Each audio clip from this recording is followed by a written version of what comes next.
Economía a debate.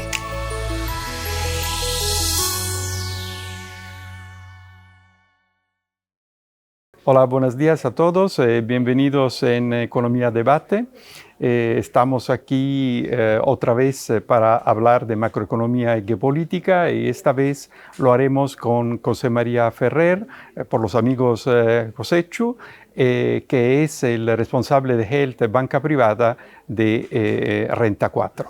Buenos días, Josechu, ¿cómo estás? Buenos días, Giuseppe. ¿Qué Un placer tenerte aquí. Muchas gracias a ti.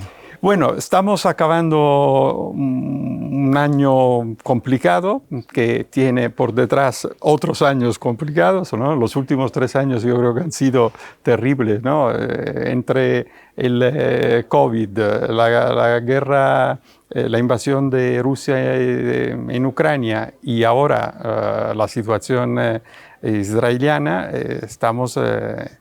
Y en todo esto, los temas energéticos, los temas inflativos, el mundo que ha tenido que reaccionar aumentando los tipos y por lo tanto también una ligera recesión o reducción del crecimiento, ¿no? Entonces, lo que yo haría, empezamos a hacer el punto pasando por la inflación, porque hemos hablado muchísimo de la altísima inflación que Europa ha tenido, a la cual no estaba acostumbrada.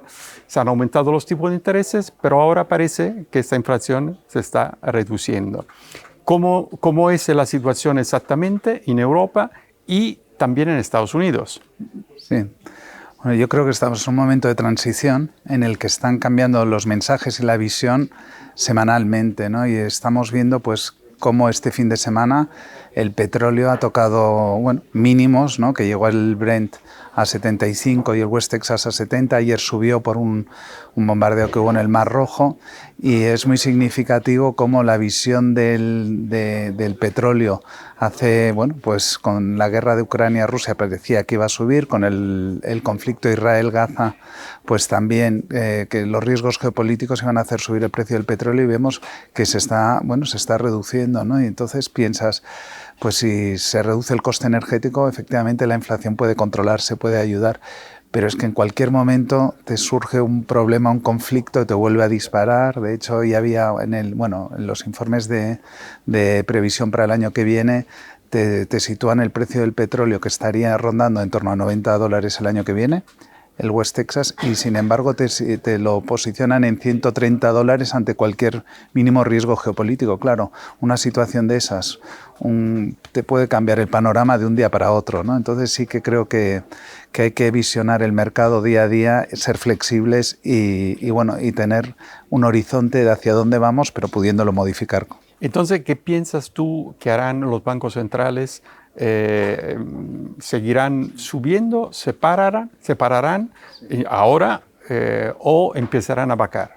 Mira, mi opinión es que yo creo que se va a relajar la política monetaria. O sea, yo sí creo que venimos de al final la política de endurecimiento provoca, pues quieras o no, una restricción al consumo, ¿no? Y lo lógico es que después de 6 meses de subidas de tipos de interés se vea reflejado en la economía. Tenemos que ver que eso ocurra. Es diferente la situación de Europa a la de Estados Unidos. En Europa se ve una desaceleración mayor que la de Estados Unidos. En Estados Unidos hay una fortaleza superior, y sí que, ayer el consenso de mercado daba un pronóstico de un 70% de bajadas de tipos de interés en la primavera del año que viene, y que puedan haber hasta 6 bajadas consecutivas de 25 puntos básicos en Estados Unidos y en Europa también, ¿no? Entonces, pues yo creo que esa sí va a ser la tendencia, de que vamos a ver una relajación en las políticas monetarias de los bancos centrales, pero a partir de primavera. Mientras tanto hay que ver los riesgos, ¿no? Y los riesgos, ¿cuáles son? Pues en el caso de Estados Unidos tenemos unos salarios muy altos, ¿no? Fuertes, que han subido, pues en torno a un 4% en los datos que salieron la semana pasada. Los datos de empleo también sorprendiendo al alza, pero hay que mirar entre líneas, porque así como ha bajado al 3,7% la ocupación en Estados Unidos, ¿no? Y respecto al 3,8% que se esperaba, Si miras el empleo privado, se esperaba una creación de 130.000 puestos y en verdad fueron 103.000. Y dices, pues ya empezamos a ver cierta problemática, ¿no? Y habría que ir observándolo. Asusta mucho el tema de la vivienda en Estados Unidos. Ha subido el precio de la vivienda un 40% en los 3 últimos años. El coste medio de la hipoteca, a pesar de lo que parezca, está en el 3,74%, que es un coste asimilable, y entonces eso ha creado un efecto riqueza más el poder adquisitivo del americano con la subida de salarios y los ahorros, que todavía queda algo de la época de COVID, de que allí hay una fortaleza, una resiliencia económica que aquí parece que no tenemos en Europa. Y yo creo que se va a producir una separación entre Estados Unidos y Europa en lo que es política monetaria. Ok. El año 2024, estábamos hablando antes de empezar esta conversación, que será un año muy importante porque pasarán muchas cosas, y efectivamente pasarán muchas cosas, ¿no? Esperamos que se puedan ir resolviendo los conflictos, pero esto no es cierto, o cuanto menos no tenemos una visibilidad suficiente. Estarán muchas elecciones, las principales en Europa y en Estados Unidos, y con posibilidades evidentemente también de influir con decisiones políticas en la economía de los países. Empieza el gobierno argentino, el nuevo gobierno argentino, que en función de su actuación podría de cualquier manera dar señales a toda América Latina, considerando que toda América Latina está bastante mal bajo el punto de vista inflativo y desde el punto de vista también económico. Entonces, quiero decir, es una situación complicada, sin hablar de China, que tiene una situación de deuda bastante complicada con el tema inmobiliario, que sigue ahí pendiente de precipitar o no en función exactamente de la política que quiere hacer el gobierno chino, ¿no? Entonces, la situación compleja. Dal punto de vista financiero, es decir, de cuál puede ser el impacto, por ejemplo, en las bolsas, que este año en el fondo no se ha portado tan mal, sigue subiendo, ¿no? No obstante la situación. Y bajo el punto de vista luego del impacto social, ¿no? Porque todo esto luego impacta en la sociedad, y la sociedad se tensa, y esto crea problemas aún mayores, no solo de orden público, sino también de desarrollo y de progreso de los países, ¿no? Sí. Hombre, yo creo que lo que es muy importante, sabiendo lo que hemos dicho, ¿no? Que más del 60% del PIB mundial va a estar sometido a unas elecciones en el próximo año. Eso lo que quiere decir es la tendencia cuando hay elecciones es que los gobiernos intentan no reducir el déficit público, suelen gastar más, ¿no? Y estamos viendo unas tendencias de populismo, ¿no? Entonces tenemos ahí un efecto que habrá que ir viendo en países. India, por ejemplo, es un caso muy llamativo, que este año, en el 2023, por primera vez ha superado a China en población. O sea, China está decreciendo en población y India es un país que está llamando la atención. Es un país que, bueno, no depende tanto de la globalización, es de los que se puede ver beneficiado el próximo año de estos movimientos que estamos viendo desde desglobalización. Estados Unidos ha cambiado su producción mayoritariamente de China, la está trasladando a otros países de Asia y a México. México, ¿quién iba a decir que se iba a ver beneficiado, ¿no? de toda esta política? Y sí que vemos que si este año se produce pues, una bajada de tipos de interés en Estados Unidos que pueda provocar un abaratamiento del dólar, una reducción de tipos de interés va a ayudar a los mercados emergentes en general, y eso podría ser muy positivo, yo creo, para economías que están sufriendo, y donde yo haría una apuesta precisamente es en aquellas economías poco endeudadas de países emergentes y que pueden seguir viéndose beneficiadas del crecimiento económico global. ¿Y cómo puede cambiar, hablando del punto del impacto de las elecciones, cómo podría cambiar la política económica internacional, entonces de relaciones comerciales y tal, si ganara, por ejemplo, ganaron los republicanos? Sí. Ahora, se habla mucho de Trump, de la vuelta de Trump y tal, Sí. pero en realidad no sabemos si luego al final no solo ganará, si llegará él como principal candidato, ¿no? Pero, ¿qué se espera? ¿Qué espera el mercado? Yo ahí te recomendaría la publicación del The Economist que sacó sobre el próximo año y gira todas sus previsiones de crecimiento en base a quién gane las elecciones en Estados Unidos. Y es curioso porque es un monotema, ¿no? que hace virar pues, la estrategia que ha tenido Estados Unidos en estos últimos 4 años, en el que se ha vuelto a reposicionar junto a Europa. Yo creo que la invasión de Ucrania por parte de Rusia también ayudó a que se focalizara en Europa, pero da la sensación que con los republicanos o con la figura de Trump ese punto de mira se va hacia Asia, ¿no? Donde ellos ven realmente el futuro económico. Y entonces eso puede hacer que la atracción de una economía hacia otra tenga muchísima más influencia, ¿no?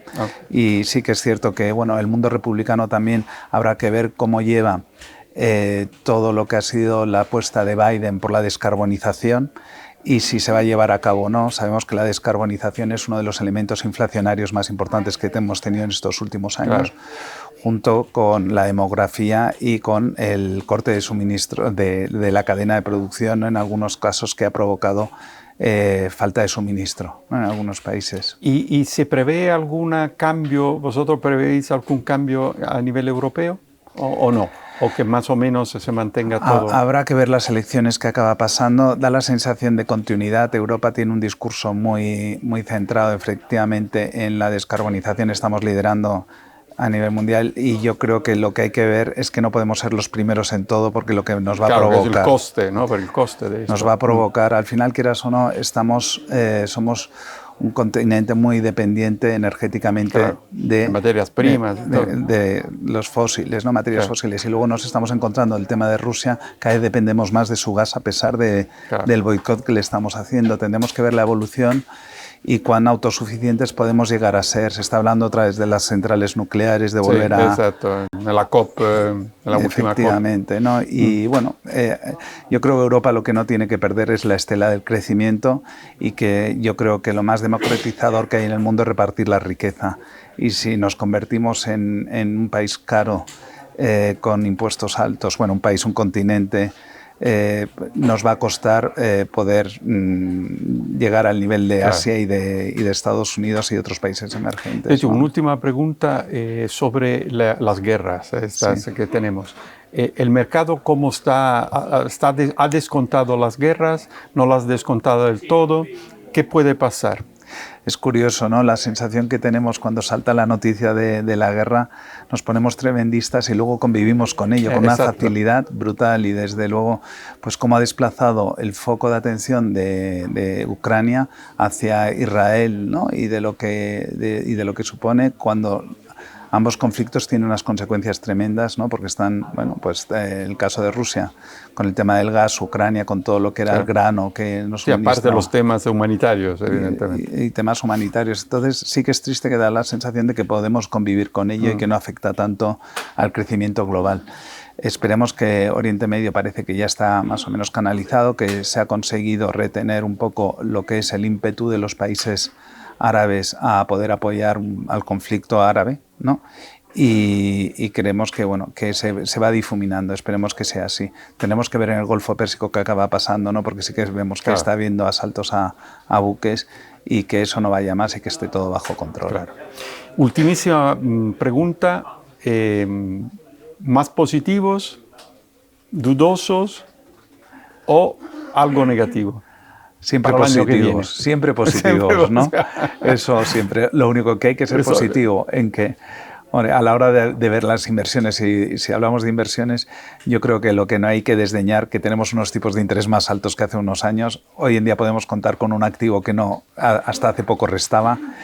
Y no hay que tener prisas en invertir. O sea, yo creo que un mercado monetario o unas letras que te están dando cerca del 4%, en 3,5-4%, pues ya es una buena rentabilidad para parte de la cartera. Renta variable, con el crecimiento que hemos tenido este año, muy centralizado en las 7 grandes, los 7 magníficos, ¿no? de compañías tecnológicas en Estados Unidos, el resto de sectores no ha subido tanto.